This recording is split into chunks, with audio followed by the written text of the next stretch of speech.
Hi guys, welcome to my videos. So guys, when it comes to use an Android device, we get a lot of notifications, isn't it? We do. Again, so the purpose of this video is to show you how you can enable or disable notification for particular apps on your Android device. Before I proceed further, if you have not already subscribed to my channel, please go and subscribe right now. So guys, this is very simple thing to do. Go to the settings of your device. You have an option notifications. Tap on it and you see there's an option for app notifications.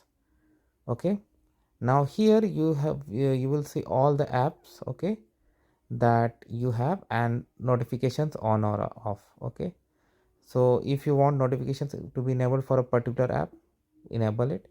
You want to disable it. It's totally up to you how you want to do it. So that's how simple it is guys, and I hope you're gonna like it. So thanks for watching the video.